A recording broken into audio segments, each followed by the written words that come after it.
जी अस्सलाम वालेकुम। कैफे आज के लेक्चर का आगाज करते हैं। Lecture number 99। आज के लेक्चर में क्वालिटी कंट्रोल का टॉपिक हम कवर करने जा रहे हैं। आज का लेक्चर आपको जैसा मैसेज शायद आपने ग्रुप में पढ़ा होगा, थोड़ा सा लेंथी होगा। दो हिस्सों में हमने इसको डिवाइड किया है। एक हिस्सा है हमारा जोहर की नमाज से पहले वाला। इस हिस्से में ये लेक्चर 99 का हमने इसको नाम दिया है। इस हिस्से में हम क्वालिटी कंट्रोल का टॉपिक, कल थोड़ा सा रह गया था, 2 लर्निंग ऑब्जेक्टिव, उसको कंप्लीट करेंगे। और एक छोटा सा कंसेप्ट है आर्डेटिक्स मॉडल, उसकी न्यूमेरिक एग्जांपल के साथ एक्सप्लेनेशन। थ्योरेटिकली कंसेप्चुअली हम पढ़ चुके हैं कि आर्डेटिक्स मॉडल के 3 कंपोनेंट्स होते हैं: inherent risk, control risk, detection risk. Inherent risk की एग्जांपल क्या हो सकती है, कंट्रोल रिस्क की डेफिनेशन क्या है, एग्जांपल क्या है, डिटेक्शन रिस्क क्या है, ये हम पढ़ चुके हैं। लेकिन आज हम उसकी न्यूमेरिक एग्जांपल के साथ एक्सप्लेनेशन पढ़ेंगे। ठीक है, ये 2 कंसेप्ट हमारे होंगे लेक्चर 99 में। फिर इसके बाद ब्रेक होगी नमाज की ब्रेक के बाद फिर हमारा जो लेक्चर का हिस्सा होगा उसको हमने नाम दिया लेक्चर 100 लेक्चर नंबर 100। इसमें हमने डिस्कस करना है रिव्यू एंगेजमेंट को। ठीक है, रिव्यू एंगेजमेंट से कंसेप्चुअली आपके लिए इसमें कोई भी चीज नहीं होगी सिवाय एक दो कंसेप्ट्स के। एक नेगेटिव एश्योरेंस की वर्डिंग आपके लिए नया होगा कंसेप्ट, और उसी की वजह से अब जाहिर है जो उसकी रिव्यू रिपोर्ट होगी वो भी थोड़ी सी डिफरेंट होगी, क्योंकि उसमें लेवल ऑफ एश्योरेंस डिफरेंट है। ठीक है, इस वजह से, वरना वो भी कंसेप्ट रिव्यू एंगेजमेंट के भी आप पढ़ चुके हैं। पहले आते हैं क्वालिटी कंट्रोल रिव्यू की तरफ। कल आपको होम असाइनमेंट दी गई थी, बहुत ही अहम होम असाइनमेंट थी। कितने स्टूडेंट ने रिटन होम असाइनमेंट किया? शाबाश, जरा हाथ उठाइए। क्या मतलब? नहीं तो कल तो जल्दी भी छुट्टी हो गई थी। अब ड्यूरेशन मजीद कुछ बढ़ गई, क्योंकि अब जाहिर जो आप घर से काम नहीं करके आए वो क्लास में करवाना पड़ेगा। चले कोई नहीं, कल नहीं आगे। Engagement performance learning objective 6। देखिए रिप्रोडक्शन का क्वेश्चन भी चैप्टर 23, ये जो क्वालिटी कंट्रोल रिव्यू वाला चैप्टर, में रिप्रोडक्शन का क्वेश्चन भी पूछ सकता है, केस स्टडी भी। रिप्रोडक्शन के क्वेश्चन के लिए चैप्टर है, केस स्टडी के लिए वॉल्यूम 2 की केस स्टडी की प्रैक्टिस है। तो हमने कल स्टडी किया था, अगर आप किसी भी ऑडिट में क्वालिटी को इंश्योर करना चाहते हैं तो आपको 6 एलिमेंट्स पे काम करना पड़ेगा। इन 6 एलिमेंट्स में आपने क्वालिटी इंश्योर कर ली, मतलब पूरे ऑडिट में क्वालिटी इंश्योर कर ली। ये 6 एलिमेंट्स कौन कौन से थे? Leadership involvement, ethics, acceptance stage पे acceptance, resource allocation, engagement performance, monitoring and remedy. क्या डॉक्यूमेंटेशन भी थी? नहीं, डॉक्यूमेंटेशन एलिमेंट नहीं है, लेकिन जो भी आपने प्रोसीजर परफॉर्म किया है उनको आपको पता है, जनरल रूल है हमारा, हम डॉक्यूमेंट जरूर करते हैं। इनमें से कल के लेक्चर में हमने कितने एलिमेंट स्टडी किए थे? तकरीबन 4। लीडरशिप पढ़ लिया था, एथिक्स पढ़ लिया था, इसके बाद एक्सेप्टेंस पढ़ लिया था, और एंगेजमेंट रिसोर्सेज आज स्टडी करने जा रहे हैं, और ये ज्यादा है मैं बाकी के एलिमेंट्स की निस्बत। एंगेजमेंट परफॉर्मेंस, एंगेजमेंट को परफॉर्म कैसे करना चाहिए, इसमें आपको 4 कंसेप्ट दे रहा है कि ऑडिट एंगेजमेंट को परफॉर्म कैसे करना चाहिए, परफॉर्म करते हुए किन चीजों का ध्यान रखना है। पहले कह रहे हैं एंगेजमेंट परफॉर्म करनी है आपने, उसमें डायरेक्शन, सुपरविजन, रिव्यू ये होने चाहिए साथ साथ। जैसे जैसे एंगेजमेंट परफॉर्म करें, डायरेक्शन, सुपरविजन, और इन तीनों में फर्क मैं आपको पहले बता चुका हूं, ताकि पता चलता जाए डायरेक्शन सुपरविजन रिव्यू का फायदा क्या होता है, पता चल जाता है काम प्लानिंग के मुताबिक सही हो रहा है, और अगर उसमें कोई गड़बड़ आ रही हो, कोई प्रॉब्लम सामने आ रही हो, काम शुरू करते हैं कई तरह की प्रॉब्लम सामने आ सकती है, वो टाइमली बेसिस पे साथ साथ रिजॉल्व हो रही हो। फिर अच्छा, अगर डायरेक्शन सुपरविजन रूटीन के मुताबिक काम चलता है, बहुत अच्छा, लेकिन अगर कोई मसला सामने आ गया जो ओरिजिनली प्लान नहीं किया था फॉर एग्जांपल, तो क्या उसके ऊपर कोई कंसल्टेशन होनी चाहिए, मशवरा होना चाहिए कि जो भी पर्सन अगर वो ऑडिट प्लान के मुताबिक प्रोसीजर परफॉर्म कर रहा है, कोई ऐसा इशू सामने आ गया जो प्लानिंग में नहीं था, तो वो उसे खुद से ही रिजॉल्व कर लेना चाहिए। स्टैंडर्ड कहते हैं नहीं, अगर तो रूटीन कोई ज्यादा अहम नहीं है, आप अपनी जजमेंट अप्लाई करें और उसको रिजॉल्व कर लें, लेकिन अगर वो कोई ज्यादा अहम है तो इस सूरत में बेहतर होता है किसी के साथ मशवरा कर लेना। जैसे जिंदगी में कोई प्रॉब्लम हो, कोई बड़ा मसला है, तो किसी के साथ मशवरा कर लेना चाहिए ना। उसी तरह ऑडिट में भी कोई बड़ी प्रॉब्लम आए, किसी के साथ मशवरा कर लेना चाहिए, है कंसल्टेशन। अब कंसल्टेशन में 2 बड़ी चीजें आपको बताया। नंबर 1, मशवरा किस चीज के ऊपर, किस मैटर में करना है, और नंबर 2, मशवरा किससे करना है, किस चीज के ऊपर करना है मशवरा, और दूसरी चीज किससे करना है मशवरा, ये बताएगा कंसल्टेशन में। फिर आपके ख्याल में मसला किस चीज के ऊपर करना चाहिए? रूटीन वाली चीजों के ऊपर, कि जो रिस्की हो, जजमेंटल हो, जिनमें ज्यादा डिस्प्यूट अराइज हुआ हो, 2 पार्टीज का आपस में डिसएग्रीमेंट हुआ हो, ऐसी चीजों के ऊपर। और किससे कंसल्ट करना चाहिए? विद इन द टीम या आउटसाइड द टीम भी कर सकते हैं, विद इन द टीम भी कर सकते हैं, आउटसाइड द टीम भी कर सकते हैं, लेकिन आउटसाइड द टीम आपने कंसल्टेशन करनी है, कुछ चीजों का ध्यान रखना होता है। अच्छा, कंसल्टेशन की हमने, फर्ज कीजिए कि एंगेजमेंट टीम ने फर्म के अंदर किसी दूसरे पार्टनर से, एंगेजमेंट पार्टनर है, उसको एक मसला प्रॉब्लम आ गई, फर्म के किसी दूसरे पार्टनर से मशवरा कर सकता है, उसने मशवरा किया, लेकिन याद रखिए मशवरा करने में हमें जेनेरिक नेचर में मशवरा करना है, जनरली। जैसे हम दूसरे पार्टनर से पूछेंगे, भाई अगर हमने ये नहीं कहना कि ये हमारा क्लाइंट है, उसमें ये मसला आ गया है, बल्कि उससे थोड़ा जनरलाइज फॉर्म में पूछना है। अगर आपको कभी कोई इस तरह की प्रॉब्लम आ जाए, आपका फर्ज कीजिए, आपसे एक सवाल पूछता हूं, एक पार्टनर दूसरे से करे, एंगेजमेंट पार्टनर फर्म के दूसरे पार्टनर से करे, फर्ज करें अगर आपको इस तरह की प्रॉब्लम फेस करना पड़े, कोई क्लाइंट ऐसा हो उसमें ये आप क्या करेंगे? ठीक है, इस तरीके से, क्योंकि हमने कंसल्टेशन भी करनी है, लेकिन कॉन्फिडेंशियलिटी प्रिंसिपल को भी इंश्योर करना है। तो विद इन द टीम भी कर सकते हैं, आउटसाइड द टीम में कॉन्फिडेंशियलिटी को सामने रखते हुए हमने स्पेसिफिक इंफॉर्मेशन कोशिश करनी है जितना हो सके उसे डिस्क्लोज ना करें, जनरल इंफॉर्मेशन में ही मशवरा ले, बात आईकैप से भी कंसल्ट कर सकते हैं। अच्छा फर्स्ट कीजिए पार्टनर ने दूसरे पार्टनर से कंसल्ट किया या एक जूनियर ने एक सीनियर के साथ कंसल्ट किया, अगर तो कंसल्टेशन के बाद दोनों किसी एक नतीजे पे पहुंच गए, अच्छी बात। अगर फर्ज कीजिए जूनियर कुछ और कह रहा है, सीनियर कुछ और कह रहा है, डिफरेंस ऑफ ओपिनियन आ गया, ये कंसल्टेशन की भी अगली चीज है। पहले डायरेक्शन सुपरविजन रिव्यू, इसमें जो अहम मामला होंगे, जो ये तो एज पर प्लान होंगे ना डायरेक्शन सुपरविजन रिव्यू, और अगर कोई ऐसी चीज आ गई जैसे प्लान नहीं, उसके ऊपर क्या करना है, कंसल्टेशन। कंसल्टेशन में मैटर एग्री हो गए, ठीक है, उसको लिख लो। अगर डिफरेंस ऑफ ओपिनियन, सीनियर कह रहा है कुछ और, जूनियर कह, भाई जब भी कंसल्टेशन होती है लाजमी तो नहीं दोनों पार्टी किसी एक नतीजे पे पहुंच जाए, बाजू का तो अपने अपने पॉइंट ऑफ व्यू पे कायम रहती हैं। अगर ऐसी सिचुएशन हो तो उस सूरत में क्या करना है, वो है हमारा difference of opinion. Difference of opinion में क्या सिखाएगा कि अगर दो पार्टीज के दरमियान में, चाहे विद इन द टीम चाहे विद इन द टीम का outside the team, difference of opinion हो, आप क्या करेंगे। और लास्ट में आपको पता है क्वालिटी कंट्रोल रिव्यू, कल भी बात हुई थी कि हमने इंश्योर करना है कि ऑडिट जब कंप्लीट हो जाए तो रिपोर्ट साइन करने से पहले उसका क्वालिटी कंट्रोल रिव्यू हो जाए। आपके सिलेबस में सिर्फ बेसिक कंसेप्ट की हद तक है कि क्वालिटी कंट्रोल रिव्यू में एंगेजमेंट पार्टनर की क्या रिस्पांसिबिलिटीज हैं। सीफैप लेवल पे जाएंगे तो आपको ये भी बताएगा कि क्या हर एंगेजमेंट क्वालिटी कंट्रोल रिव्यू के लिए सिलेक्ट होती है, नहीं, क्राइटेरिया दिया स्टैंडर्ड में, किस एंगेजमेंट का क्वालिटी कंट्रोल रिव्यू रिक्वायर्ड है, किसका नहीं। फिर इसके बाद जो क्वालिटी कंट्रोल रिव्यूअर अपॉइंट होता है उसके पास क्या स्किल होनी चाहिए, क्राइटेरिया क्या होना चाहिए, एलिजिबिलिटी क्राइटेरिया, वो आपको नहीं सिखाया, हमारे सिलेबस में नहीं, हम सीखेंगे भी नहीं। फिर उसके बाद ये भी सिखाता है कि क्वालिटी कंट्रोल रिव्यूअर ने क्या क्या काम करने हैं, उसकी रिस्पॉन्सिबिलिटी बनी है। यहाँ पे सिर्फ उसने एंगेजमेंट पार्टनर की रिस्पॉन्सिबिलिटी बताई है, तो उसने क्या, दूसरी पार्टी जो रिव्यूअर है ना उसकी जिम्मेदारियां नहीं बताई है। तो बहरहाल ये सिर्फ एक छोटा सा कंसेप्ट उसने क्वालिटी कंट्रोल इंट्रोड्यूस करवाया, यूं समझे सिर्फ आपको कि क्वालिटी कंट्रोल रिव्यू भी दुनिया में कोई चीज है, और अगर आपकी एंगेजमेंट के लिए रिक्वायर्ड हो तो आपके ऊपर लाजमी हो जाता है क्वालिटी कंट्रोल। और पाकिस्तान में याद रखिए, एक एग्जांपल आपको दे रहा हूं जो कॉमन है, लिस्टेड कंपनीज का quality control review required, listed company के केस में क्वालिटी कंट्रोल, तो अगर कहीं पे भी लिस्टेड कंपनी आ जाए तो आपके सामने फौरन आ जाए प्रैक्टिकली इसका क्वालिटी कंट्रोल रिव्यू होगा। हाँ नहीं, इंटरनल एक्सटर्नल तो देखिए वो आईकैप का है ना, वो आईकैप की मर्जी है, जिसका मर्जी करे जैसे मर्जी करे। एक्सटर्नल तो हमने पढ़ना ही नहीं है ना, इंटरनल भी सिर्फ थोड़ा सा पढ़ना है। ये वही है, इंटरनल का मतलब कौन सा है, जो फर्म करवाती है, जो फर्म करवाती है। और ये कब होता है, ऑडिट रिपोर्ट साइन होने से पहले के बाद में, पहले होता है, बाद में तो फायदा ही कोई नहीं है फर्म को, बाद में कोई गड़बड़ निकल भी आई तो फिर क्या, फिर बाद में तो ये जो होगा देखा जाएगा, बस देखा नहीं जाता बाद। हाँ लेकिन ये जब बात आती है फिर ही पता चलता है, ये पहले नहीं पता चलता। थोड़ा डिटेल में स्टडी करते हैं, अभी तो ओवरव्यू आपको दिया। डायरेक्शन सुपरविजन रिव्यू कह रहे हैं एंगेजमेंट पार्टनर की रिस्पांसिबिलिटी है कि जिम्मेदारी लेगा किस चीज की, direction supervision review of engagement team. Determine the direction review is plan and perform, direction supervision review को प्लान करेगा कि जी मैंने सुपरवाइज करना है, डायरेक्शन के लिए टीम को डायरेक्ट किया जाएगा, हर 2 हफ्ते के बाद टीम ऑफिस में आएगी और फिर उसमें जो काम कर चुका है वो अपडेट करेगी। अगर हमने कोई गाइडेंस प्रोवाइड करनी है तो हम गाइडेंस प्रोवाइड करेंगे, अब तक का जो काम हो चुका है वो चेक करेंगे। इस तरह का कोई सिस्टम रखा जाएगा, ठीक है। हम जब प्रैक्टिस में जाया करते थे हमारी फॉर्म में रूल होता था कि आप चाहे पाकिस्तान किसी भी एंगेजमेंट में आए, शहर में, शहर से बाहर, किसी भी 2 हफ्ते में एक दिन डिसाइड होता था आपने ऑफिस आना है और जो भी जिस जॉब पे क्या काम करें वो सारा अपडेट करना होता था सीनियर्स को। तो इसी तरह की प्लानिंग एंड परफॉर्मिंग को, जिससे पता चले डायरेक्शन सुपरविजन रिव्यू साथ साथ हो रही है। Be satisfied on that before the date of audit report that sufficient appropriate audit evidence has been obtained. Engagement partner की जिम्मेदारी होगी ये इंश्योर करना है कि जो डायरेक्शन सुपरविजन की दी थी हमने, टीम ने उसके मुताबिक काम किया है और हमने सफिशिएंट एप्रोप्रिएट एविडेंस ऑब्टेन कर लिया है। डॉक्यूमेंट्स को भी रिव्यू करना है, अगर कम्युनिकेशन कोई रिक्वायर्ड है डायरेक्टर्स या मैनेजमेंट के साथ, एंगेजमेंट पार्टनर इंश्योर करेगा कि वो कम्युनिकेशन भी हो गई हो। फिर फाइनेंशियल स्टेटमेंट्स ऑडिटर्स को रिव्यू करना, ये भी किसकी जिम्मेदारी है, एंगेजमेंट पार्टनर की। अगर वो सीनियर मैनेजर को ये काम दे दे तो क्या सही किया उसने, नहीं किया। अगर वो इनको प्रॉपर्ली प्लान नहीं करता, रिव्यू नहीं करता, तो क्या एंगेजमेंट पार्टनर ने अपनी जिम्मेदारियां पूरी की, नहीं की। तो ये सारी रिस्पांसिबिलिटी एंगेजमेंट पार्टनर की, इसमें कोई प्रॉब्लम तो नहीं है। कोई ऐसा काम जो आप समझते हो होना ही नहीं चाहिए या एंगेजमेंट पार्टनर को नहीं करना चाहिए, अगर कोई ऐसा काम है तो बता दे। सारे काम अहम है, पार्टनर को ही करने चाहिए, ओके। फिर इसके बाद कंसल्टेशन, एंगेजमेंट पार्टनर की रिस्पांसिबिलिटी है कि वो ये इंश्योर करेगा कि टीम कंसल्ट करे। कंसल्टेशन लाजमी नहीं एंगेजमेंट पार्टनर करे, लेकिन एंगेजमेंट पार्टनर ने एक प्लेटफॉर्म प्रोवाइड करना है, एक फ्रेमवर्क प्रोवाइड करना है कि टीम में अगर कहीं पे डिस्प्यूट होता है एक दूसरे के साथ, डिफरेंस ऑफ ओपिनियन या कोई प्रॉब्लम, कोई बड़ा प्रॉब्लम आती है, तो जूनियर किसी दूसरे सीनियर के साथ कंसल्ट करे उस मैटर को।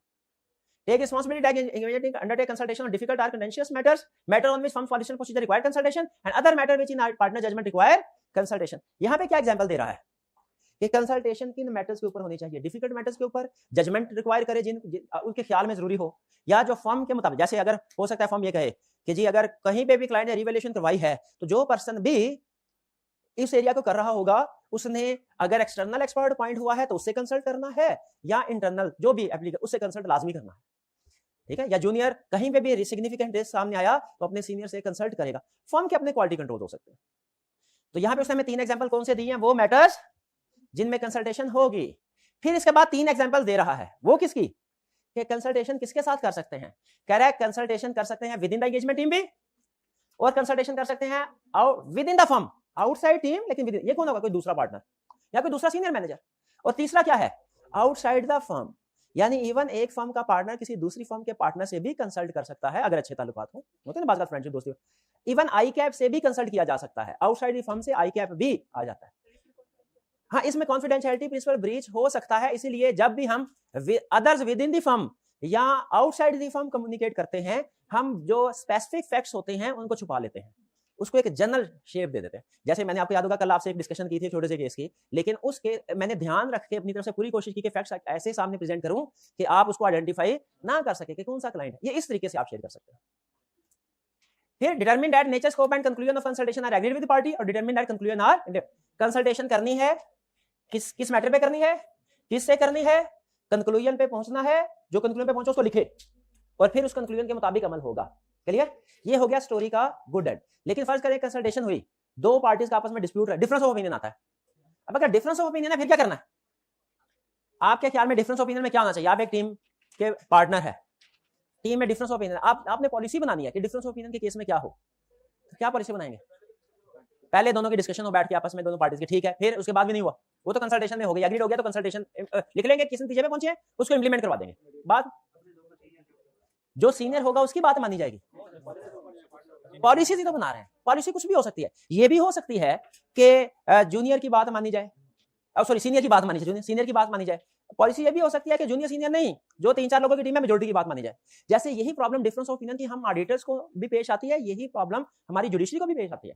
पता है जब बेंच बनता है, एक तो ना सिंगल जज, जब बेंच बनता है क्या उनमें डिफरेंस ऑफ ओपिनियन होता है, तो वहां पे क्या पॉलिसी बनी हुई है, डिफरेंस ऑफ ओपिनियन कैसे सॉल्व करना है, मेजॉरिटी के बेस पे, उधर सीनियरिटी नहीं है। ये भी हो सकता था कि जी जो मोस्ट सीनियर जज है उसी का फैसला होगा, ये भी एक पॉलिसी हो सकती है। ये भी हो सकती है कि जो मेजॉरिटी का होगा वो होगा, हाँ, और जिसका डिफरेंस ऑफ मिनॉरिटी है लेकिन ओपिनियन वो अपना डॉक्यूमेंट कर देंगे पॉइंट ऑफ व्यू, ये भी हो सकता है। तो जो भी पॉलिसी है वो आपने डॉक्यूमेंट करना, यही बता रहा है। कह रहे हैं difference of opinion rises, engagement team shall follow firm's policy and procedure to resolve difference of opinion. यानी फर्म कहती है सीनियर की बात मानेगी तो सीनियर की बात मानिए, फर्म कहती है कि मेजॉरिटी की बात मानी जाएगी, मेजॉरिटी की बात मानिए। Engagement partner shall take responsibility that difference of opinion are addressed and resolved in accordance with firm. Engagement partner की जिम्मेदारी होगी कि वो जो भी मसला है फर्म की पॉलिसी है उसके मुताबिक हो, ये ना फर्म की पॉलिसी कुछ हो रहा है, डिसीजन कुछ और हो रहा हो। Determine that conclusion reach our documented and implemented, documentation और इंप्लीमेंट हो। और जब तक डिफरेंस ऑफ ओपिनियन रिजॉल्व नहीं होंगे ना, रिपोर्ट साइन नहीं होगी। जाहिर है रिपोर्ट कब साइन होनी चाहिए, जब एविडेंस भी सारा ले लिया और अगर कोई मसले मसाइल हैं वो भी सारे रिजॉल्व हो चुके हों। ये तो नहीं आधे मसले चल रहे हैं तो रिपोर्ट साइन कर दें। बाज़ औक़ात ऐसे कभी कभी ऐसे सुनने को मिलता था कि हम क्लाइंट के साथ लड़े, भाई ये इन्फॉर्मेशन दो, ये इन्फॉर्मेशन दो, ये नहीं दे रही, ये क्या मसला है, वो क्या मसला है, और पता चलता है रिपोर्ट तो सुबह की साइन हो चुकी है। तो वो छोटे मोटे मसले असल में होते थे, वो ज्यादा बड़े मसले नहीं होते। लेकिन याद रखिए कोई सिग्निफिकेंट डिफरेंस हो वो रिजॉल्व होना चाहिए रिपोर्ट साइन होने से पहले। और फिर क्वालिटी कंट्रोल रिव्यू, लेकिन क्वालिटी कंट्रोल रिव्यू ज़हन में रखिएगा सिर्फ बेसिक कंसेप्ट है आपके सिलेबस में, लेकिन है अहम concept. Basic quality control, if quality control review of engagement is required, इसमें लफ्ज इफ से आपको पता चल गया होगा क्या, हर क्लाइंट का क्यूसीआर रिक्वायर्ड नहीं, और ये आईकैप वाला क्यूसीआर नहीं है, ये ज़हन में रखिएगा, ये फर्म का है। अगर क्यूसीआर रिक्वायर्ड है, engagement partner shall ensure that quality control reviewer has been appointed. इसमें एक बारीक सा फर्क है, वो ज़हन में रखिएगा। एंगेजमेंट पार्टनर की जिम्मेदारी ये है कि क्वालिटी कंट्रोल रिव्यू अपॉइंट हुआ हो, एंगेजमेंट पार्टनर ने क्वालिटी कंट्रोल रिव्यूअर अपॉइंट नहीं करना। यानी ये थोड़ी है कि मैं पार्टनर हूं और मैं ही फैसला करूंगा कि मेरा काम कौन रिव्यू करेगा, इसमें इंडिपेंडेंस होनी चाहिए। तो फैसला सीनियर पार्टनर ही करेगा, फैसला फर्म के अंदर जो एथिक्स पार्टनर है, क्वालिटी एश्योरेंस डिपार्टमेंट है फर्म के अंदर, वही करेंगे कि रिव्यूअर किसको अपॉइंट करना है। लेकिन मैंने ये इंश्योर करना है कि रिव्यूअर अपॉइंट हुआ हो, नहीं हुआ तो मैं खुद नहीं अपॉइंट करूंगा, मैं एथिक्स पार्टनर को कहूंगा भाईजान मेरी ये इस क्लाइंट पे क्वालिटी कंट्रोल रिव्यू रिक्वायर्ड है तो अपॉइंट करें ना, क्यों नहीं करते। ठीक है, अपॉइंटमेंट हो गई, फिर इसके बाद क्या करना है, कोऑपरेट करना है। किसने, एंगेजमेंट पार्टनर ने कि पूरी टीम ने, पूरे टीम ने। यानी वो जो सवाल जवाब पूछेगा उसका सवाल पूछेगा जवाब देना है। रिव्यूअर सवाल पूछेगा ना, क्या रिव्यूअर डॉक्यूमेंट्स को इंस्पेक्ट कर सकता है, तो उसको डॉक्यूमेंट्स दिखानी है, बिल्कुल। क्या रिव्यूअर अगर पार्टनर की बजाय किसी सीनियर टीम मेंबर से सवाल पूछना चाहता है, उससे भी पूछ सकता है कि पार्टनर कहेगा नहीं नहीं तुम मेरे से पूछो, बाकी सारे जवाब दूसरों से मैं पूछ के तुम्हें बताऊंगा, नहीं नहीं नहीं। इसीलिए एंगेजमेंट पार्टनर कहेगा कि मैं भी ताउन करूंगा, कोऑपरेट करूंगा, मेरी टीम भी करेगी। इंक्वायरी करनी है इंक्वायरी करें, डॉक्यूमेंट्स चेक करने हैं डॉक्यूमेंट्स को चेक करें। ठीक है, सिग्निफिकेंट मैटर। लेकिन क्वालिटी कंट्रोल रिव्यू भी याद रखिए एवरी मैटर रिव्यू नहीं करता। कौन सा मैटर रिव्यू करता है, सिग्निफिकेंट मैटर। और फिर क्वालिटी कंट्रोल रिव्यू तो चलता रहता है, रिपोर्ट पहले साइन कर देनी चाहिए, ऐसा है क्या, क्या करना चाहिए, पहले क्वालिटी कंट्रोल रिव्यू कंप्लीट होगा फिर। यही फर्क है इंटरनल और एक्सटर्नल होता है बाद में। जो आईकैप वाला, आईकैप वाला होता है, आईकैप क्वालिटी कंट्रोल होता है बाद में, रिपोर्ट साइन होने के बाद। और जो फर्म वाला होता है जिसे हम इंटरनल के बोलते हैं, ये पहले। भाई ये बात समझ आई आपको क्वालिटी कंट्रोल रिव्यू की। इसके बाद आगे चलते हैं। आपके ख्याल में नेक्स्ट कंसेप्ट है जो हमारे इसमें क्या लिखा होगा, मॉनिटरिंग एंड रेमेडिएशन प्रोसेस। ये मैंने बताया क्या था, मॉनिटरिंग प्रोसेस क्या होता है, फर्म के अंदर एक अलग से डिपार्टमेंट हो, जैसे एथिक्स डिपार्टमेंट भी बोल सकते हैं, उसे क्वालिटी एश्योरेंस डिपार्टमेंट भी बोल सकते हैं। इस डिपार्टमेंट, ये बड़ी फर्म में होता है, इस डिपार्टमेंट ने कोई ऑडिट नहीं करना, बल्कि ये देखना है कि जो ऑडिट हो रहे हैं वो एथिक्स के मुताबिक, क्वालिटी के मुताबिक ठीक हो रहे हैं। इसका रोल ऐसा ही होता है जैसे एक टिपिकल कंपनी में इंटरनल ऑडिट डिपार्टमेंट का, याद है, खुद काम नहीं करना, दूसरे के काम को चेक करना। तो जिस तरह इंटरनल ऑडिट डिपार्टमेंट रिव्यू करने के बाद उसे जो प्रॉब्लम नजर आती है उनकी रिपोर्ट बनाता है, रिपोर्ट शेयर की जाती है डायरेक्टर के साथ, तो वो मैनेजमेंट को भी पढ़नी चाहिए, उसकी कॉपी डायरेक्टर जब क्लास करते हैं मैनेजमेंट की तो उनको, ताकि उनसे कुछ सीखने को मिल सके। अगर इंटरनल ऑडिट की रिपोर्ट आपको मिले, क्या आप उसमें से कुछ सीख सकते हैं कि काम कैसे होना चाहिए था, क्या गलती हो रही है। उसी तरह ये जो फर्म के अंदर एक डिपार्टमेंट होगा जो ये रिव्यू कर रहा होगा सारे ऑडिट को कि स्टैंडर्ड के मुताबिक हो रहा है कि नहीं, ये अपनी कोई रिपोर्ट भी बनाएगा। जैसे आप क्वालिटी कंट्रोल रिव्यूअर है, फर्ज कीजिए क्वालिटी कंट्रोल, उसमें कोई अगर कोई मसले मसाइल नजर आए, आपने कह तो दिया पार्टनर को कि भैया इसको ठीक कर, पार्टनर ठीक भी कर दिया, लेकिन वो जो मसले मसाइल थे वो आपको नोट डाउन करने चाहिए कि नहीं, कि इनिशियली प्रॉब्लम है, बिल्कुल है। जैसे हम टीचर भी क्या करते हैं, मिलता जुलता काम, कोई स्टूडेंट सवाल पूछा है ना, जवाब उसको दे देते हैं, लेकिन अगर कोई सवाल बार बार आ रहा हो ना, उसको फिर लिख भी लेते हैं। क्यों लिखते हैं भला हम अपने पास, ताकि नेक्स्ट सेशन में इस सवाल का जवाब पहले से ही अपने लेक्चर में बिल्ड कर दिया जाए, ताकि अगले सेशन में नए सवाल है, यहाँ तो सवालों की तादाद कम होती है, कम से कम नए क्वेश्चन आते हैं। उसी तरह क्या जो ये वीकनेसेस सामने आती हैं ऑडिट में, क्वालिटी कंट्रोल रिव्यू में, इनको नोट डाउन करना चाहिए, बिल्कुल करना चाहिए, और कम्युनिकेट भी करना चाहिए। और हर इंगेजमेंट पार्टनर को, जो चाहे एबीसी कंपनी का ऑडिट कर रहा है या डीएफ का ऑडिट कर रहा है, उसे ये पढ़ना चाहिए रिपोर्ट कि जी क्या क्या प्रॉब्लम्स नॉर्मली तौर पे आइडेंटिफाई होती हैं रिव्यू के दौरान में, और उनके लिए रेमेडियल एक्शन क्या लिया जाना चाहिए, ताकि वो इंश्योर कर ले अगर उनमें से कोई प्रॉब्लम रेलिवेंट है ना, तो वो पहले से ही उसको हल कर ले। यहाँ पे यही कह रहा है कि engagement partner shall obtain understanding of information of firm's monitoring and remediation process. Information का मतलब क्या है, वो रिपोर्ट जो बन रही होगी।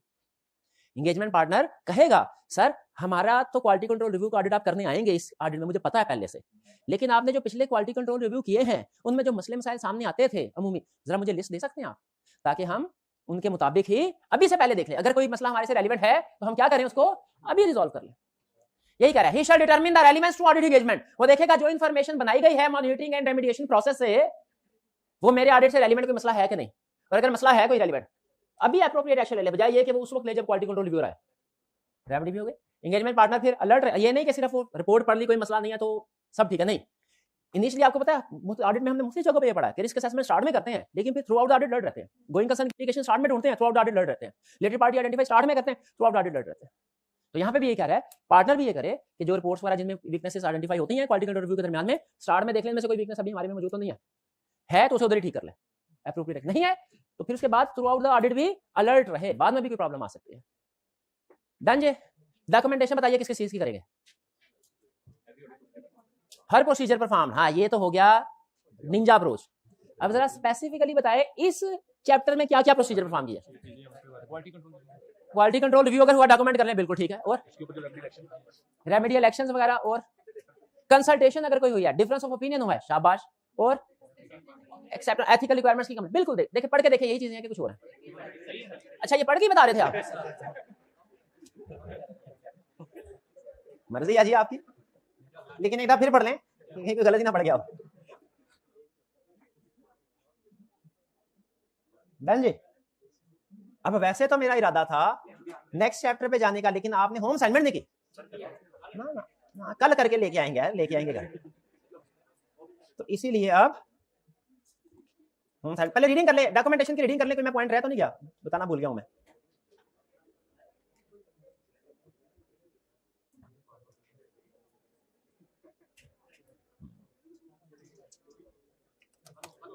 कल हो गए थे 2,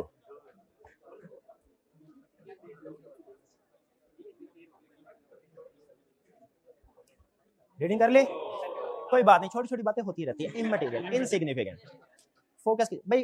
चैप्टर हो गया, चलिए अब बात, इसमें से रटे वाला ये अहम चैप्टर है, ये इसको आपने स्किप नहीं करना किसी सूरत में, रटा भी पूरा तैयार होना चाहिए आपका, और केस स्टडी भी, केस स्टडी की कुछ प्रैक्टिस कल की थी लेकिन हमें समझ नहीं आई कल कुछ, आज देखते हैं आज भी समझ आ पाती है कि नहीं। क्वेश्चन 3 सबसे पहले भाई बुक्स बंद कर दे, अब सिर्फ अपनी जजमेंट अप्लाई करें।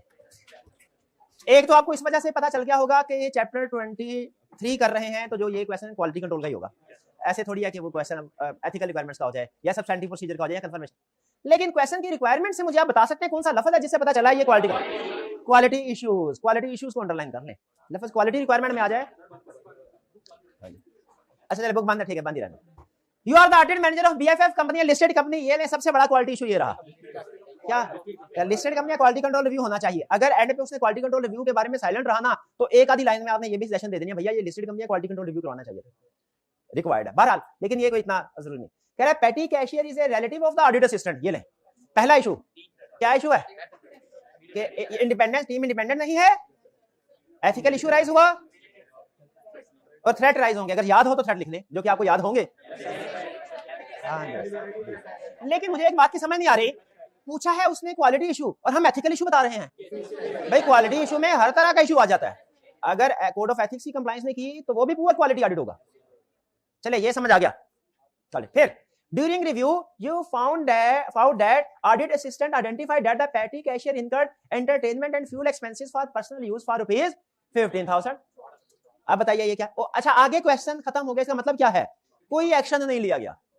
इसका मतलब क्या है? कोई एक्शन नहीं लिया गया, थ्रेट राइज हो गया, ठीक है। और ये रिस्क ऑफ फ्रॉड है, इसके ऊपर फर्दर रिस्पॉन्ड करना चाहिए था कंपनी को, रिस्क ऑफ फ्रॉड इंक्रीज कर देना चाहिए था और इग्नोर नहीं करना चाहिए था। इमटेरियल समझ के इग्नोर। रिलेटिव है, फेमिलियरिटी थ्रेट आ रहा है, वो थोड़ी देर पहले डिस्कस कर चुके हैं। थ्रेट वाली बात उधर डिस्कस कर ली थी, अब यहाँ पे तो ये इमटेरियल लग रहा है। देखिए लिस्टेड कंपनी के लिए 15,000 इमटेरियल होगा 50, लेकिन आपने डिस्कस करना है इसको स्टिल इमटेरियल समझ के इग्नोर नहीं करना चाहिए था, बल्कि क्या करना चाहिए? क्या करना चाहिए? एप्रोप्रिएट एक्शन लेना चाहिए था। क्वालिटेटिवली मटेरियल है, रिस्क ऑफ फ्रॉड इंक्रीज करना चाहिए था। क्लियर? दो इश्यूज आगे। अब सुनिए अब क्या करना है आपने। अगर तो आपको लगे मार्क्स के लिहाज से दो इश्यूज आइडेंटिफाई कर दिए काफी हैं तो ठीक है क्लोज कर दे बस। अगर लगे काफी नहीं है फिर आपने सारे कंपोनेंट 6 क्वालिटी के जहन में ले आने हैं और देखना है कि क्या उसमें कोई वायलेट हो रहा है। जैसे यहां पे पहला इशू कौन सा था? इन्वॉल्वमेंट, पार्टनर्स की इन्वॉल्वमेंट। पार्टनर इसमें एक्टिवली इन्वॉल्व, उसने इंफॉर्मेशन कोई नहीं दी लेकिन इसमें कोई प्रॉब्लम भी नहीं लग रही। दूसरे नंबर पे एक्सेप्टेंस था, एथिक्स वाला इशू था, हमने आइडेंटिफाई कर दिया। फिर एक्सेप्टेंस के बारे में भी कोई डायरेक्टली इंफॉर्मेशन नहीं है क्लाइंट के बारे में। एंगेजमेंट रिसोर्सेज में भी नहीं कह रहा कि 2 बंदे भेजे थे, लिस्टेड कंपनी है तो 2 या 4, अगर कहता है 2, 3, 4 बंदे भेजे हम उसे कहते हैं ये मुनासिब नहीं है। रिसोर्सेज भी नहीं। फिर इसके बाद परफॉर्मेंस में प्रॉब्लम लग रही है कि एंगेजमेंट जो है वो आईएसएस के मुताबिक परफॉर्म नहीं हुई, फर्दर एक्शन लेना चाहिए था। नहीं तो आप इसमें ये भी लिख सकते हैं कि एंगेजमेंट की परफॉर्मेंस भी एज पर आईएसएस नहीं हुई। हालांकि पॉइंट वही है लेकिन इसी पॉइंट की मदद से हमने उसे लिंक कर दिया एलिमेंट्स ऑफ क्वालिटी कंट्रोल के साथ, ठीक है। या जनरल में कमेंट कर सकते हैं इन सारे, ये जो ऊपर देखिए अगर कोई प्रॉब्लम है तो इसका मतलब ये हुआ कि कंपनी फर्म के अंदर क्वालिटी कंट्रोल इश्यूज हैं, तो इसमें आप मेंशन करें कि इसका क्वालिटी कंट्रोल रिव्यू भी होना चाहिए। फर्म के quality control policy and procedure लग रहा है कि वीक है, तो हमें फर्म के भी क्वालिटी, एक तो हो गया ना स्पेसिफिक, इस एंगेजमेंट में जो मसले थे वो 2 बता दिए, 2 मसले के। फिर एक हम ये भी कहेंगे कि फर्म की भी प्रॉब्लम है क्या कि उसने प्रॉपर तरीके से क्वालिटी कंट्रोल रिव्यू या क्वालिटी कंट्रोल सिस्टम अप्लाई नहीं किया। अप्लाई किया होता, आप खुद बताएं, फर्म का सिस्टम अच्छा होता तो क्या वो इस रिश्तेदार को पॉइंट करते, टीम का हिस्सा बनाते? इसका मतलब है क्लाइंट में मसला है लेकिन कहीं ना कहीं फर्म में भी गड़बड़ा।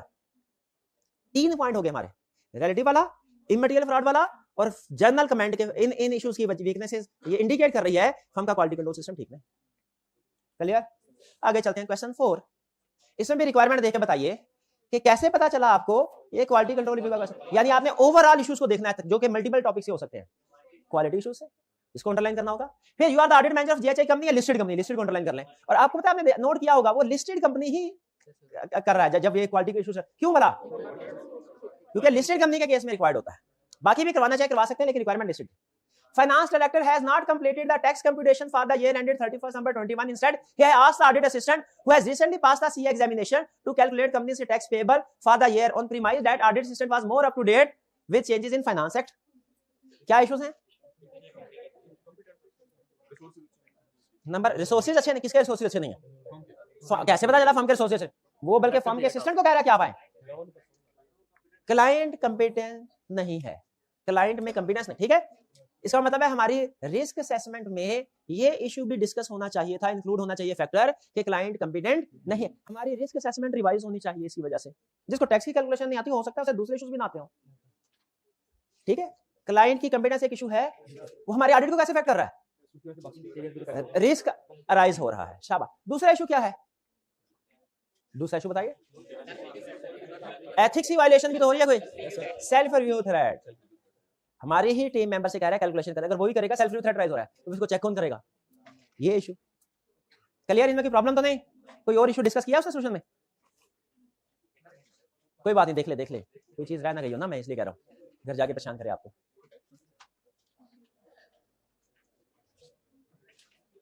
ठीक है, जनरल उसने फर्म के क्वालिटी कंट्रोल सिस्टम पे कमेंट किया।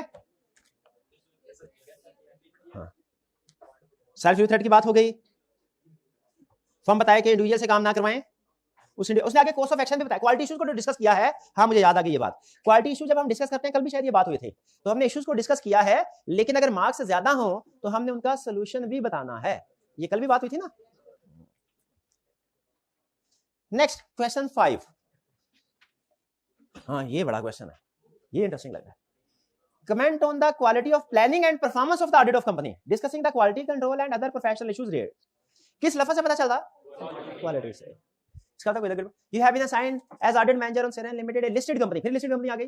The audit manager who was previously assigned is on privilege leave due to personal reason। ये ले, सीनियर के बगैर ही टीम काम कर रही है, लीव पे चला गया। पहला इशू तो यही है कि भाई या तो उसको मैनेजर प्रॉपर प्लानिंग नहीं की गई, क्यों? या तो मैनेजर को लीव पहले दे देते, या इसके बजाय किसी और मैनेजर को अपॉइंट करते, उधर अपॉइंट किया, उधर वो छुट्टियों पे चला गया। और सीनियर के बगैर टीम, सोच आपकी की काम करती होगी, सीनियर के बगैर अमूमी तौर पे टीम काम नहीं, मतलब ना होने के बराबर। ये हाँ जी, पर्सनल एक्सपीरियंस मेरा एज जूनियर नहीं काम करते थे हम, अपनी मर्जी होती थी। तो असल में होता नहीं था, बात की मसला होता था ना, सीनियर मौजूद हो ना, मतलब फौरी तौर पर सर क्लाइंट ये कह रहा है कि 4 दिन बाद देंगे, तो सीनियर उसे कहता नहीं पिछले साल तो उसने 2 दिन बाद दे दी थी। अब जब सीनियर नहीं है, क्लाइंट को भी पता है कि जूनियर बच्चे हैं, इनको जो मर्जी गोली करवा दो, कहते हैं सर हफ्ते बाद मिलेगी, हम भी कहते हैं ठीक है, हम अपने डॉक्यूमेंट में लिख देते, क्लाइंट ने कहा हफ्ते बाद मिलेगी, हालांकि बाद में हमारा ही काम बढ़ता है। तो इसीलिए सीनियर का मौजूद होना जरूरी होता है। अब सीनियर पे चला गया, क्या इशू है? प्रॉपर प्लानिंग नहीं हुई। प्लानिंग, टीम की प्लानिंग करते हुए ये इशू देखना, किसकी छुट्टियां, कौन छुट्टियों पे जा रहा है, किसका पेपर है, किसी का प्रॉब्लम वगैरह। दूसरा इशू, पहला इशू आइडेंटिफाई कर। Next, draft financial statement show profit before tax of ₹200.2 million and total assets ₹650.5 million. ये उसने मटेरियलिटी की कैलकुलेशन, अगर उसने आगे मटेरियलिटी का इशू सामने रखा, इसकी बेस पे हम उसको जस्टिफाई करवा देंगे। कह रहा audit supervisor who is part qualified chartered accountant has shared with you that company has changed its valuation policy from cost to fair value. यहां पे बताइए कि प्रॉब्लम है, पार्ट क्वालिफाइड टीम नहीं होगी, चार्टर्ड नहीं होगा। ठीक है, कैफ क्वालिफाइड की बजाय अगर आप आईकॉम पास, बीकॉम पास वालों को टीम का हिस्सा बनाएंगे, किन्होंने भी अकाउंटिंग पढ़ी हुई है, तो भाई वो क्वालिटी नहीं आती, और क्वालिटी की हमेशा कॉस्ट होती है। अब शायद कॉस्ट बचाने के लिए, किसी और पर्पस के लिए पार्ट क्वालिफाइड चार्टर्ड अकाउंटेंट को रखा। पार्ट क्वालिफाइड अगर सुपरवाइजर है, audit quality down, sufficiently experience staff होना चाहिए, ऐसा ही है। पैसे बच रहे होंगे लेकिन क्वालिटी भी गिर रही होगी। ठीक है, फिर इसके बाद आगे चलते हैं। देखा, this was not identified at planning as a high risk area, तो ठीक है ना, ये तो छोटा मोटा इशू है नहीं, कॉस्ट से फेयर वैल्यू मॉडल पे जाना छोटा मोटा इशू है, बड़ा इशू है। तो इसका मतलब है रिस्क असेसमेंट भी गलत, टीम की एलोकेशन भी गलत। ठीक है, रिस्क असेसमेंट भी गलत, पार्ट क्वालिफाइड में 3 इश्यूज हो गए हमारे। नंबर 1 लीव्स वाला, नंबर 2 पार्ट क्वालिफाइड वाला, और नंबर 3 रिस्क। ये अच्छा क्वेश्चन है, मुझे बाकी सारे क्वेश्चन में से पहले क्वेश्चन को छोड़ के जो पास पेपर का है, ये अच्छा 3 इशू सामने आ गए हमारे, कोई प्रॉब्लम। फिर कह रहा था valuation was performed by an external firm of values. हाँ, ये अच्छी बात है कि नहीं? ये तो इशू नहीं है, इंडिपेंडेंट है, बाय एन एक्सटर्नल से पता चल रहा है इंडिपेंडेंट है। The audit manager and the audit team has not heard of their name before। हाँ, एक्सटर्नल फर्म थी, उन्होंने उसका नाम, इंडिपेंडेंट थी, लेकिन कंपिटेंस की प्रॉब्लम हो सकती है। The audit supervisor said that on their website it has been mentioned that they have some very well known companies as their clients। This information has not been substantiated from any other source। बड़ा ही काम किया ना उसने check करने के लिए competence independence भी check करना होता है। जब एक्सपर्ट को एंगेज करें तो हमने उसकी कंपिटेंस कैपेबिलिटी को चेक करना है। कैसे करते हैं? प्रीवियस राइटर से और मार्केट में अदर प्रोफेशनल से, अपने पास एक्सपीरियंस से, फर्म के क्वालिटी कंट्रोल डेटाबेस में कोई इंफॉर्मेशन है उसे, उस एक्सपर्ट ने जो बुक्स वगैरह पब्लिश पेपर है उससे। इसमें क्या किया? वेबसाइट पे जाके कहा अच्छे क्लाइंट थे, बस और कुछ नहीं किया। क्या सही किया? देखिए ना, अच्छे क्लाइंट होना भी एक अलग इशू है, चले वो किसी हद तक हम कह सकते हैं, लेकिन फर्म्स बाज़ वेबसाइट में नाम इस तरीके से शो करती हैं कि वो लग रहा होता है कि इनके क्लाइंट है, लेकिन क्लाइंट नहीं है। एक सॉफ्टवेयर बाय करना था, मैंने देखा बड़े बड़े नाम, बड़ी बड़ी फर्म के नाम, और नीचे लिखा हुआ था कि इन फर्म्स के एम्प्लॉइज, कुछ एम्प्लॉइज ने हमसे ये सॉफ्टवेयर बाय किया। यानी फर्म ने नहीं किया, बल्कि किसने किया है? एम्प्लॉइज। तो आपके कस्टमर असल में कौन है? कंपनीज तो नहीं है। कंपनी तो आपको एम्प्लॉइज का नाम लिखना चाहिए था, लेकिन वहां पे क्या नाम लिखा मैंने? कंपनीज। लेकिन नीचे थोड़ा सा लिख दिया कंपनी का नाम कि इनके एम्प्लॉइज ने, तो वो बड़ा बड़ा नजर आ रहा होता है, जैसे बड़े अच्छे क्लाइंट हो, लेकिन असल में वो क्लाइंट नहीं होते। मार्केटिंग में इस तरह के ऊंच नीच चलती रहती। तो बताइए, क्या सिर्फ एक प्रोसीजर वेबसाइट पे जाके चेक कर लेना क्या ये सफिशिएंट है? इसको क्या करना चाहिए, इसको अदर प्रोसीजर भी हमें बताने चाहिए, कैसे क्या प्रोसीजर परफॉर्म करने चाहिए एक्सपर्ट, वो बताएंगे। और एक फिर जनरल इशू, ये 4 तो स्पेसिफिक इशू आपको केस में से निकला। जनरल इशू क्या है कि फर्म का क्वालिटी कंट्रोल सिस्टम एडिक्वेट नहीं है, ठीक है, बाकायदा इसको रीअसेस करना चाहिए, इसका रिव्यू होना चाहिए। कोई 5 क्लियर? चलिए अब ये क्वालिटी कंट्रोल को क्लोज कर दें। कोई कंसेप्ट रह तो नहीं गया इसमें से? नमाज की वजह के भी 10 मिनट हैं भाई।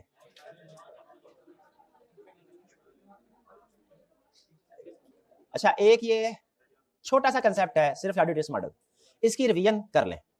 रिवीजन या क्योंकि पढ़ा तो हुआ है, ये हमारा चैप्टर 24 में है।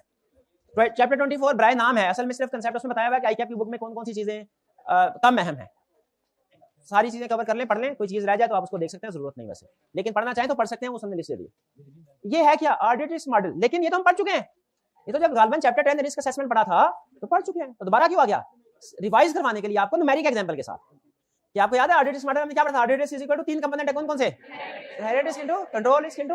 अच्छा ये जो साइन है दरमियान में ये सिंबल, ये क्या शो कर रहा है? मल्टीप्लाई के प्लस मल्टीप्लाई, बेहतरीन कह रहा है। अच्छा आपके ख्याल में इस इक्वेशन का ऑब्जेक्टिव क्या है? ऑडिट रिस्क कैलकुलेट करना? गलत। मैथमेटिकली देखें तो ऐसे लगता है कि जैसे इस इक्वेशन का ऑब्जेक्टिव है इन तीनों को मल्टीप्लाई करके ये कैलकुलेट करना है, हालांकि ये तो ऑलरेडी कैलकुलेट हो चुका होता है। ऑडिट रिस्क क्या होगा? 5%। अगर आपने एश्योरेंस लेवल 95% हासिल करना है तो चैप्टर 1 में सिखाया था, ऑडिट रिस्क कितना होगा? 5%।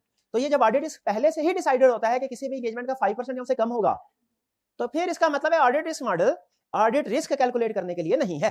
मेरी बात से एग्री कर रहे हैं कि नहीं? क्यों? ऑडिट रिस्क तो पहले से कैलकुलेटेड है। फिर इसका मकसद क्या होता है? डिटेक्शन रिस्क कैलकुलेट करना। इनहेरेंट रिस्क क्यों नहीं कैलकुलेट करना मकसद होता? क्योंकि इनहेरेंट रिस्क क्लाइंट से रिलेट करता है, हम उसको असेस कर सकते हैं, हमारे कंट्रोल में नहीं है। इनहेरेंट रिस्क कैसे असेस होता है? अंडरस्टैंडिंग ऑफ कंट्रोल से, अंडरस्टैंडिंग ऑफ एंटिटी से। अच्छा ऑडिट रिस्क का मॉडल कंट्रोल रिस्क कैलकुलेट करना भी नहीं है, क्यों? ये हमारे कंट्रोल में है ही नहीं, ये तो कंट्रोल में है किसके? क्लाइंट के। इसको हम सिर्फ असेस कर सकते हैं कैसे? अंडरस्टैंडिंग ऑफ कंट्रोल से। जो वीक कंट्रोल्स होंगे वो कंट्रोल रिस्क है। तो इसका मतलब ये हुआ ऑडिट का ऑब्जेक्टिव क्या हुआ?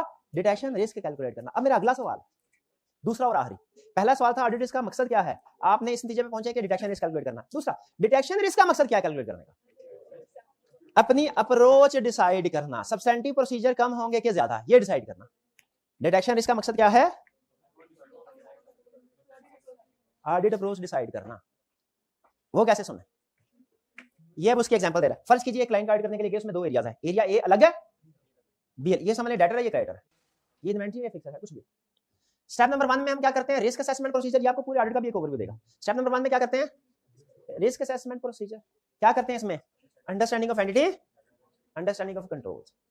अंडरस्टैंडिंग ऑफ एंटिटी से आपको पता चला कुछ इनहेरेंट रिस्क है, अब इसको क्वांटिफाई करें। फर्ज कीजिए इनहेरेंट रिस्क दोनों जगह पे 60, यानी इस एरिया में इसका मतलब क्या हुआ? 60% ट्रांजैक्शन में गलती का चांस है, 40% में गलती का चांस नहीं है, तो इनहेरेंट रिस्क कितना हुआ? 60% गलती का चांस है ना, ओके। फिर इसके बाद हमने कंट्रोल रिस्क असेस करना है, वो कैसे होगा? अंडरस्टैंडिंग ऑफ कंट्रोल से पता चलेगा कुछ कंट्रोल स्ट्रांग है, कुछ वीक है। अगर स्ट्रांग है 80%, वीक कितने होंगे? रिस्क क्या है? 80% के 20%? 20% और अगर स्ट्रांग होंगे 20%? 80%। अच्छा मुझे बताइए, इनिशियली 60% ट्रांजैक्शन में रिस्क था, गलती हो सकती है। अब अगर पता चला कि कंट्रोल स्ट्रांग है, तो ये 60% कंट्रोल्स को कंसीडर करने के बाद, बिफोर कंसीडरेशन ऑफ कंट्रोल नहीं, याद है इनहेरेंट रिस्क की डेफिनेशन में था बिफोर कंसीडरेशन ऑफ कंट्रोल नहीं, आफ्टर कंसीडरेशन ऑफ कंट्रोल, ये 60% ही रहेगा कि कम हो जाएगा? कम हो, कितना हो जाएगा? Inherent risk into control risk, कितना? 60% इनटू 20, कैलकुलेट करके देखिए, यही आता है 12%। और अगर कंट्रोल स्ट्रांग हुआ 20%, रिस्क कितना होगा? तो अब कंबाइन करके इनहेरेंट रिस्क और कंट्रोल रिस्क को कंबाइन करके रिस्क और मटेरियल मिसस्टेटमेंट, ये कितना होगा? देखिए रिस्क और मटेरियल मिसस्टेटमेंट पे आ गया। ये है वो रिस्क और मटेरियल मिसस्टेटमेंट जिसके बारे में हम कहते हैं high risk high procedure, low risk low procedure. जो टेस्ट ऑफ कंट्रोल, याद रखें, टेस्ट ऑफ कंट्रोल्स परफॉर्म करते हैं ना, वो इस चीज को देख के परफॉर्म करते हैं। इसको यूं कह ले, इसको टेस्ट ऑफ कंट्रोल किसके लिए है? इसके लिए। सब्सटेंटिव प्रोसीजर किसको देख के परफॉर्म करते हैं? इसको, रिस्क और मटेरियल मिसस्टेटमेंट को। इस केस में बताइए अगर आपको समझ आई ऑडिट की, सही तरीके से समझ पाए हैं और इस न्यूमेरिक एग्जांपल को समझ रहे हैं, मुझे बताइए ए और बी दोनों में से किस में टेस्ट ऑफ कंट्रोल ज्यादा परफॉर्म होंगे? हमेशा। और किस में टेस्ट ऑफ कंट्रोल्स कम होंगे? क्योंकि टेस्ट ऑफ कंट्रोल्स आपका स्ट्रेंथ पे परफॉर्म होते हैं, टेस्ट ऑफ कंट्रोल। फिर बताइए अगला रहा सवाल, सब्सटेंटिव प्रोसीजर किस में कम होंगे? ए में। और किस में ज्यादा होंगे?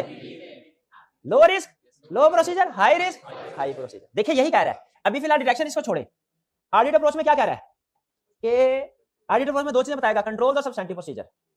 पहला, टेस्ट ऑफ कंट्रोल्स कम के ज्यादा? ज्यादा। क्यों भला? Because control are strong and it reliance. और गैस कीजिए फिर पार्ट बी में क्या होंगे? Test of control. क्यों? Controls are weak. ये बता रहा है, reduce test of control because controls are weak, it does not rely. अब बताइए सब्सटेंटिव प्रोसीजर, इसमें क्यों कम होंगे? बिकॉज रिस्क कम। और इसमें तो देखें एक्सटेंसिव, रिड्यूस और एक्सटेंसिव। यहां तक क्लियर हो गया? अब आसान तरीका ये होता है कि आपने सब्सटेंटिव प्रोसीजर को रिस्क और मटेरियल मिसस्टेटमेंट के साथ लिंक करें। हम पूरे आर्ट में ये करते हैं। अब सब्सटेंटिव प्रोसीजर को डिटेक्शन रिस्क के जरिए से भी डिसाइड कर सकते हैं, लेकिन इसमें थोड़ा तरीकाकार डिफरेंट है। अब आपको डिटेक्शन रिस्क कैलकुलेट करना पड़ेगा। मुझे बताइए, ऑडिट रिस्क पहले से आप कैलकुलेट कर चुके हैं, क्या है? 5% या उससे कम। एग्जांपल सिंपलीफाई रखने के लिए, ताकि राउंडिंग ऑफ डिफरेंस ना आए, मैंने 5% की बजाय 4.8% किया। 5% भी कर सकते हैं, नतीजा सेम होगा। अगर ऑडिट रिस्क 4.8% ऑलरेडी सेट है, रिस्क और मटेरियल मिसस्टेटमेंट कैलकुलेट किया 12%, जरा इक्वेशन यूज करते हुए बताइए डिटेक्शन रिस्क कितना होगा? कितना होगा? कैलकुलेट करके बताएं। देखिए ये फिगर आपके कैलकुलेटर पे आएगी तो फिर समझ आएगा। सिर्फ देखने से नहीं, चीजें करने से आती हैं, देखने से नहीं। ये पहले से सेट था, ये आपने देखिए डिटेक्शन रिस्क यही आता है। ये पहले से सेट था, ये आपने कैलकुलेट किया, देखिए डिटेक्शन रिस्क यही आता है। अब सुनिए गलत कंक्लूजन। सही कंक्लूजन क्या है? High risk of material misstatement high procedure, low risk of material misstatement low procedure. ये सही डिसीजन है, सही कंसेप्ट है। गलत कंसेप्ट सुने, high detection risk high procedure, low detection risk low procedure. गलत। ये risk of material misstatement detection risk फर्क है। रिस्क ऑफ मटेरियल मिसस्टेटमेंट है गलतियों का कितना चांस है, कितना यानी गलती होने का, कि कितने परसेंट ज्यादा गलतियां होंगी, ज्यादा गलतियां होंगी, चांस हो एक्सपेक्ट तो ज्यादा काम करते, ऐसा है ना। डिटेक्शन रिस्क सुनने क्या होता है? डिटेक्शन रिस्क को हम सिर्फ डिटेक्शन रिस्क नहीं बोलना, आपने बोलना है हमेशा डिटेक्शन रिस्क, हमेशा सिर्फ डिटेक्शन रिस्क से गलती जब पहुंचेंगे हमेशा क्या बोलना है? Acceptable level of detection risk. क्या बोलना है? अब अगर मैं इनसे कहूं भाई मेरा एक्सेप्टेबल लेवल है, आप गलती करने जैसे कहते हैं ना गलती करने की गुंजाइश, तो आपने अगर कभी पुराने जमाने में देखा हो तो तारिक अजीज साहब हुआ करते थे, उनका एक प्रोग्राम हुआ करता था, सवाल पूछते थे। अब तो पता नहीं कौन कौन से आ गए हैं वो सवाल, नीलाम घर तारिक, तो उसमें वो 10 12 15 सवाल 13 सवाल किया करते थे और गलती की गुंजाइश देते थे कि 13 में से 3 सवाल तक गलत हो सकते हैं, 3 हो गए गलत तो आप आउट है। अब acceptable level of detection risk कितना है? 3। बताइए अगर आपने पार्टिसिपेट करना हो, आपको बताया जाए acceptable level of detection risk है 3, तो आप तैयारी करके जाएंगे, ठीक है। अगर आपको कहा जाए acceptable level of detection risk है 1, इसका मतलब क्या? 1 भी गलत जवाब दिया ना, आप फारग है। बताइए किसमें ज्यादा तैयारी करेंगे, सोच के बताएगा। जिसमें acceptable level of detection risk high होगा उसमें, या जिसमें acceptable level of detection risk low होगा उसमें? लो होगा उसमें। यही बात स्टूडेंट को समझ नहीं आती कि सब जब रिस्क लो हो तो प्रोसीजर कम होने चाहिए। आप लो में ये क्यों कह रहे हैं ज्यादा नहीं? मैं कहता हूं वो रिस्क और मटेरियल मिसस्टेटमेंट लो होना, फिर कम प्रोसीजर परफॉर्म करो, जैसा पूरे ऑडिट में यही सिखाया है। लेकिन ये डिटेक्शन रिस्क है। अगर आप रिस्क और मटेरियल मिसस्टेटमेंट का प्रोसीजर के साथ लिंक बनाना चाहते हैं वो तो बहुत ही आसान है। क्या? रिस्क और material misstatement high procedure, risk और मटेरियल मिसस्टेटमेंट लो, वो तो रूटीन वाला है, उसे सीखने की जरूरत ही नहीं, सीखे हुए हैं। डिटेक्शन रिस्क का सब्सटेंटिव प्रोसीजर से क्या ताल्लुक है ये समझना पड़ता है। इसमें ये रूल नहीं है high detection risk high procedure, low detection risk, इसमें ये नहीं है। इसमें क्या है? इनवर्स रिलेशनशिप है। क्या है? Risk inverse relationship. कैसे? वो क्यों? क्योंकि ये डिटेक्शन रिस्क असल में रिस्क नहीं है। डिटेक्शन रिस्क का पूरा नाम है acceptable level of detection risk. अगर आप किसी की ज्यादा गलतियां एक्सेप्ट कर सकते हैं ना, तो वो कम भी काम करे तो चलता है। Acceptable level of detection risk ज्यादा है तो तैयारी कम करो, acceptable level of detection risk कम यानी 1 है, तैयारी ज्यादा करो। समझ रहे हैं? ये डिटेक्शन रिस्क का सब्सटेंटिव से लिंक समझ आया? चलिए तो अब आप देख लें कि अब स्टूडेंट अब आपसे पूछेगा वो ये तो सर ने गलत बना दिया, वो तो होता है concept high risk high procedure, low risk low procedure. यहाँ पे देखो रिस्क हाई है प्रोसीजर लो है, यहाँ पे रिस्क लो है प्रोसीजर हाई, तो सर ने गलत बना दिया। सर गलत बनाते हैं ऑडिट, तो क्या करते हैं? गलत पढ़ाने नहीं आता। जो पास हुए हैं उनकी डिग्री वापस ला कर, तो क्या कहेंगे आप उसको? आप उसको नहीं मारनी आपने उसको कहना भाईजान वो रिस्क ऑफ मटेरियल मिसस्टेटमेंट है, वो और कंसेप्ट है, ये डिटेक्शन रिस्क है, इसका पूरा नाम है acceptable level of detection risk. अगर acceptable level of detection risk ज्यादा हो तो फिर प्रोसीजर कम तैयारी करें, एक्सेप्टेबल लेवल ऑफ डिटेक्शन कम हो फिर भी ना समझे, फिर उसे नीलाम घर वाली एग्जांपल देनी है कि अगर गलती की गुंजाइश हो 13 सवाल पूछने हैं 3 तो तैयारी कम, और अगर गलती की गुंजाइश हो सिर्फ 1, acceptable level of detection risk 1 तो तैयारी ज्यादा करनी। क्लियर? ये बात समझ आ गई। चलिए अब यहाँ पे हमारा लेक्चर 99 करते हैं क्लोज। ब्रेक है, 2 बजे स्टार्ट होगा, चाय शाय पी आइएगा। 2 बजे स्टार्ट होगी अगली क्लास, पूरे 2 बजे इंशाल्लाह क्लास स्टार्ट हो जाएगी। लेक्चर का ये हिस्सा 99 यहाँ पे खत्म करते हैं। अल्लाह हाफिज।